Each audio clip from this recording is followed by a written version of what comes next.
मंच पर बुलाना चाहूंगी a very blessed actor, none other than Anuj Om Prakash Sharma. नमस्कार। आप सबका तहे दिल से शुक्रिया, आप यहाँ आए और अब हम बातें करते हैं। मैं अनुज शर्मा हूँ। सोनीपत में मेरा जन्म हुआ, हरियाणा में। हम सब जीवन में एक इरेजर की तलाश कर रहे होते हैं, असफलता के आग को हटाने के लिए। उसके लिए मेहनत करनी पड़ती है, उसके लिए सपने बुनने पड़ते हैं, सपने देखने पड़ते हैं। मुझे आज यहाँ पहुँचने में 27 साल लग गए। तो 27 साल की जो यात्रा है वो आपके साथ में साझा करता हूँ। तो बात 1996 की है। मुझे यकायक लगा कि मुझे वो बनना है जो अपनी बातें रख पाए, जो इस प्रकृति में योगदान दे पाए। क्योंकि इस दुनिया में हर एक का कोई न कोई मकसद है कि वो दुनिया में आया क्यों है, किस लिए आया है। ईश्वर ने भेजा है तो क्यों भेजा है, उसके पीछे कारण क्या है। उस कारण को मैं तलाशते तलाशते यहाँ पहुँचा कि पहले मुझे अपने आप को इस काबिल बनाना पड़ेगा, इस काबिल बन जाऊं फिर वो बदलाव ला पाऊंगा। और इस दुनिया में जब मैं यहाँ से जाऊं तो कुछ ना कुछ दे के जाऊंगा। क्योंकि मान लीजिए कि पिता ने आपको एक घर दिया और पिता 15-20 साल बाद वापस लौटे, तो बच्चे का फर्ज बनता है कि वो घर और खूबसूरत हो, उसका साइज और बड़ा हो, वो अच्छा दिखे। यदि वो बेकार दिखेगा तो पिता को बड़ा क्रोध आएगा, गुस्सा आएगा, नाराज भी हो जाएंगे कि आपने बिगाड़ दिया सब कुछ। तो मुझे वो बिगाड़ना नहीं था। तो पहल मैंने यूं की, मुझे प्रकृति को योगदान देना था। मेरा मानना ऐसा है कि आपने जिंदगी में यदि एक पेड़ नहीं लगाया तो आपको अंतिम संस्कार की लकड़ी का कोई अधिकार नहीं है।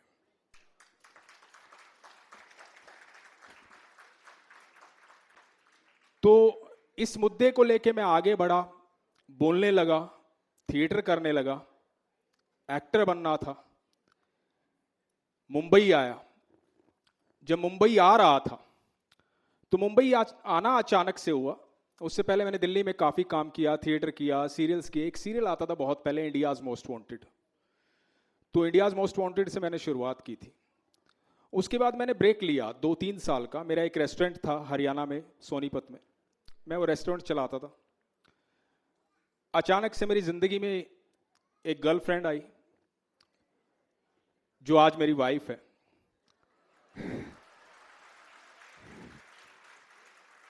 तो मेरा और मेरी गर्लफ्रेंड का पहला वैलेंटाइन डे था, आने वाला था। उससे थोड़े दिन पहले मेरी दादी माँ एक्सपायर हो गई थी, जिनसे मैं बेहद प्यार करता था, जिनके बिना मुझे एक पल भी मतलब मैं रह नहीं सकता था। तो मेरा मन नहीं लग रहा था शहर में, ना घर में, ना शहर में, ना कहीं। तो वैलेंटाइन डे आने वाला था। तो मैंने अपनी वाइफ से, मतलब जो गर्लफ्रेंड थी, मैंने पूछा कि आपको क्या गिफ्ट चाहिए। मेरी जिंदगी का भी पहला वैलेंटाइन डे था और वो भी हरियाणा में। तो उसने कहा कि जो मांगूंगी वो दोगे। मैंने कहा हाँ बिल्कुल दूंगा। मुझे लगा उन दिनों नए नए फ़ोन आए थे, मोबाइल फ़ोन, तो फ़ोन मांगेगी, इतना तो मैं कमाता था कि फ़ोन दे सकूं। पर उन्होंने कुछ और ही मांगा। उन्होंने कहा कि मैं चाहती हूं कि इस वैलेंटाइन डे पे आप अपनी पहली मोहब्बत के पास हो, वो मुंबई है। मेरे लिए बड़ी असमंजस की बात थी कि मुंबई तो मुझे कोई जानता भी नहीं है, बड़ा शहर है, कभी गया भी नहीं हूं। तो मैंने कहा कि ठीक है, मैंने वादा किया है, मैं जाऊंगा। तो 13 फरवरी को एक गुलाब का फूल लेकर के मैं सोनीपत हरियाणा से पश्चिम एक्सप्रेस में चला और 14 फरवरी को अंधेरी स्टेशन मुंबई उतरा और मैंने प्लेटफॉर्म पे गुलाब का फूल रखा और कहा कि हैप्पी वैलेंटाइन डे मुंबई, मैं आ गया हूं। तो यहां से मेरी यात्रा शुरू हुई। अब जिंदगी में कोई जानता नहीं था, संघर्ष चल रहा था, दर दर भटकने का, ऑफिस ऑफिस जाने का, ये बताने का कि मैं एक एक्टर हूं, काम करना चाहता हूं। लेकिन बहुत ज़्यादा वक्त लगा नहीं मुझे काम मिलने में। करीबन करीबन महीने भर में दिलीप कुमार साहब ने मुझे पहला ब्रेक दिया, सायरा बानो जी, दिलीप कुमार साहब ने। तो उसके बाद थोड़ी सी गाड़ी चल पड़ी। लेकिन उतार चढ़ाव ज़िंदगी में बहुत आते हैं, जितनी आसान ज़िंदगी लगती है उतनी होती नहीं है। तो जब आप घबरा जाते हैं या परेशानी आती है तो आपको अपने अंदर खामियां दिखाई देनी शुरू होती हैं। आपको लगता है कि आपके अंदर ये अच्छा नहीं है, आपके अंदर ये अच्छा नहीं है, या आपके ग्रह खराब हैं, आपकी कुंडली खराब है, आपका भाग्य खराब है, इस तरह की बहुत सारी बातें। तो आप घबरा जाते हैं, जो जैसी सलाह देता है वैसी सलाह आप लेना शुरू कर देते हैं। तो मैं इस दौर से गुजर रहा था, वहां पर एक वाक्या पढ़ा। मेरी जिंदगी में किताबों का बहुत योगदान है, किताबों ने मुझे बहुत कुछ दिया। जैसे मैं मुंबई आया था तो मैं हमेशा ये बोलता था कि एक फिलोसफर थे, वो जहां भी युद्ध करने जाते थे तो अपने सारे सैनिकों को समुद्र के किनारे उतार के और अपने जहाजों में आग लगा देते थे और कहते थे कि अब जाने का कोई ऑप्शन नहीं है, यहां लड़ो, जीतो, इनके जहाज लो और आगे बढ़ो। तो मैं कहता था कि मैं विरार में अपने सारे जहाजों को खड़ा करके आग लगा के आ चुका हूं, मेरे पास कोई ऑप्शन नहीं है वापस जाने का। लेकिन जो पहला दिन था, मैं बताना भूल गया, वो पहले दिन की बदौलत मैं यहां खड़ा हूं। पहले ही दिन मैं जिस चाव से आया था, जिस हिसाब से मैंने हैप्पी वैलेंटाइन डे बोला था, शाम होते होते वो सारा जुनून ठंडा पड़ गया मुंबई की भीड़ देख करके। घबरा गया, डर गया। मेरे पापा को फोन करने वाला था कि कल वापस आ रहा हूं, क्योंकि जिस कमरे में मैं रुका था उस कमरे में, वो 10 बाई 10 का कमरा था, 6 दोस्त उसमें थे, उसमें से एक मैं था। कहीं ना रहने की जगह थी ना सोने की जगह थी। तो मैं घबरा गया था, ये सारे हालात मैंने देखे नहीं थे कभी।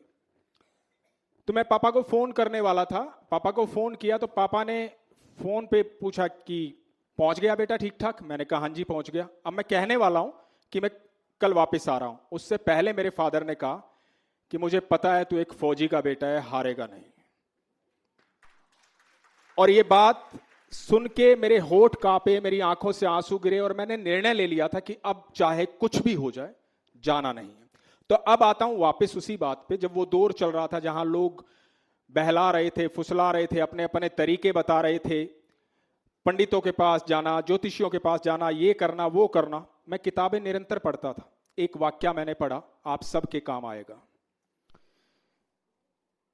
जब भगवान श्री कृष्ण 5 जगह मांगने आए थे कौरवों से, तो दुर्योधन ने कहा कि इसको बंदी बना लो। लेकिन भगवान कृष्ण को कौन बंदी बना सकता था? भगवान वहां से चले गए।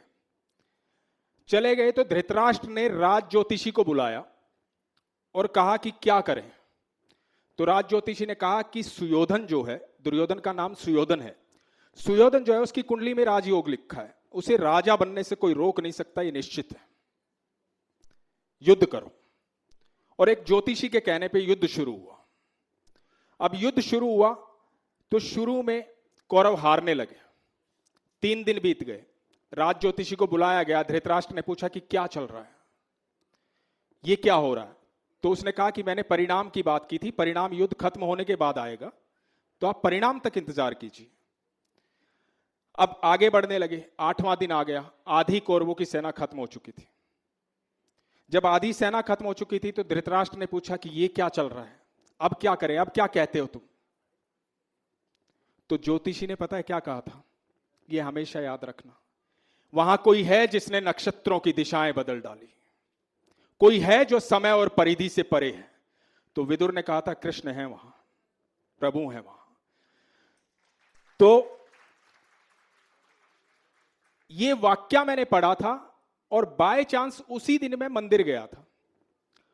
और मुंबई में एक मंदिर है इस्कॉन मंदिर के सामने, हर शनिवार को वहां सारे सेलिब्रिटी आते हैं, सब वहां भगवान शिव पर तेल चढ़ाने वहां पर वो आते हैं पूजा पाठ करने के लिए। उसी मंदिर में मैं गया हुआ था और मैं देख रहा था कि बड़े बड़े सेलिब्रिटी आ रहे हैं, बड़े बड़े लोग आ रहे हैं जिनसे मिलने के लिए लोग तरसते हैं, वो सब आ रहे हैं। और मैंने देखा कि सब आकर के भगवान के सामने माथा झुका रहे हैं। तो मैंने कहा कि प्रभु मैं तो इनसे मांगने जा रहा हूं और ये सब तेरे सामने मांग रहे हैं, तो आज के बाद इनसे नहीं मांगूंगा, जो मांगूंगा तुझसे मांगूंगा। और ऊपर से ये कहानी। तो वो दिन है और आज का दिन है। मैंने कोई कुंडली नहीं देखी, कुंडली मेरी भगवान श्री कृष्ण के चरणों में। किसी ज्योतिषी को कभी नहीं सुना, कुछ नहीं मानता। मैं जानता हूं कि सारे नक्षत्रों का स्वामी मेरे साथ है और यही मेरी जीत का कारण है। इसी वजह से मैं यहां खड़ा हूं। तो एक चीज है जो मैं बताना चाहता हूं आप सबको। जैसे जब बच्चा पैदा होता है ना, तो बच्चा पैदा होता है, माँ के गर्भ से जब निकलता है तो एक और नाल होती है जो बच्चे और माँ के बीच में जुड़ी होती है। उससे पहले बच्चा जो माँ खाती है वही ग्रहण कर रहा होता है। धरती पे जैसे ही आता है डॉक्टर उसको डिस्कनेक्ट कर देता है, बच्चा सांसारिक हो जाता है। लेकिन एक और नाल कभी नहीं कटती, वो ईश्वर और हमारे बीच की और नाल है।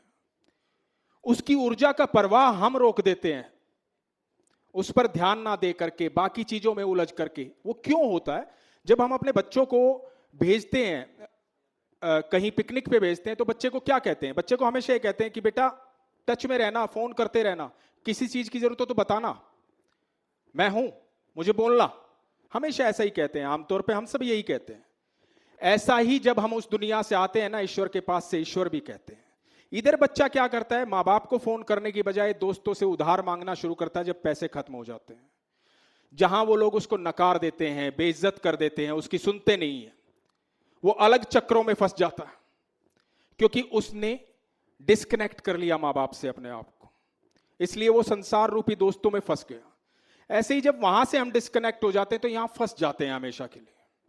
तो एक शक्ति जो है ना, जो हमें जज नहीं करती, हमारी हंसी नहीं उड़ाती, हमारी हर बात सुनती है, चाहे वो अच्छी हो बुरी हो, ऐसा एक दोस्त सिर्फ ईश्वर हो सकता है। वो हम सब के साथ होना चाहिए, क्योंकि जब भी हम हारेंगे ना, वो हमारे साथ खड़ा रहेगा।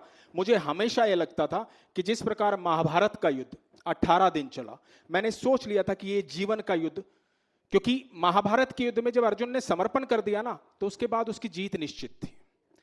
तो जब मैंने समर्पण कर दिया ना, तो जीत निश्चित हो गई। अब वो 18 दिन चले, 18 साल चले या 18 जन्म चले, मैं लगातार युद्ध करता रहूंगा, मैं लड़ता रहूंगा।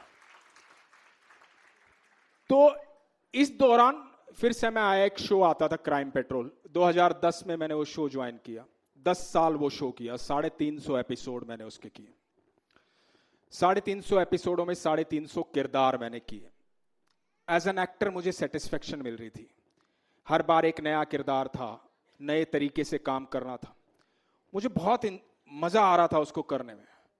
लेकिन हर चीज की एक लिमिट होती है, टाइम होता है। पैरेलली, क्योंकि मैं सिनेमा करने ही आया था मुंबई में, सिनेमा ही करना मेरी इच्छा थी, क्योंकि बड़े सपने देखे थे, बड़ी चीजें देखी थी, तो बड़ा ही बनना था।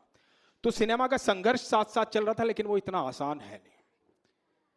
फिर जिंदगी में 2015 में, वैसे 2008 में मिस्टर भंसाली से पहले मुलाकात हुई, लेकिन 2015 में मिस्टर भंसाली मेरी लाइफ में आए। पद्मावत फिल्म, एक सीन, सिर्फ एक सीन के लिए मुझे बुलाया गया। मैं नहीं करना चाहता था, लेकिन फिर मुझे लगा कि मुझे कर लेना चाहिए, इस बहाने मैं संजय लीला भंसाली से मिल पाऊंगा। मेरी मुलाकात हुई, बात हुई, मैंने वो एक सीन किया जिसकी तारीफ हुई। उसके बाद गंगूबाई आई, एक सीन फिर मिला, उसकी भी तारीफ हुई, वो ट्रेलर में आया। वो बहुत बड़ी बात हो गई थी कि लोग बोले ट्रेलर में है, पता नहीं कितना बड़ा रोल है, कैसा रोल है, क्या कर रहा होगा। लेकिन वो उतना ही था जितना ट्रेलर में था। तो मुझे लगा कि ठीक है, लेकिन आप जब 300-400 करोड़ की फिल्म का इतना महत्वपूर्ण हिस्सा बनते हो कि उसके गिने चुने शॉट में आपका एक शॉट हो, तो ये बात बड़ी हो जाती है। तो ये बात बड़ी थी। उसके बाद समय बीता, जौनपुर जैसी, फिर स्पेशल ऑप्स जैसी, इस तरह की कई सीरीज आई जो मैंने की। फिर आया एक समय जिसका मैं 27 सालों से इंतजार कर रहा था, 2023। 4-5 शिक्षाएं मेरे साथ ऐसी बंधी हुई थी जो आज तक बंधी हुई है, हमेशा बंधी रहेंगी। उनमें से एक थी जो दादाजी ने दी थी। जब मैं मुंबई आ रहा था तो दादाजी ने कहा था, मेरा रेस्टोरेंट था, मैं दादाजी के पास गया कि मैं मुंबई जाना चाहता हूँ। ये नहीं बताया कि गर्लफ्रेंड ने बोला है।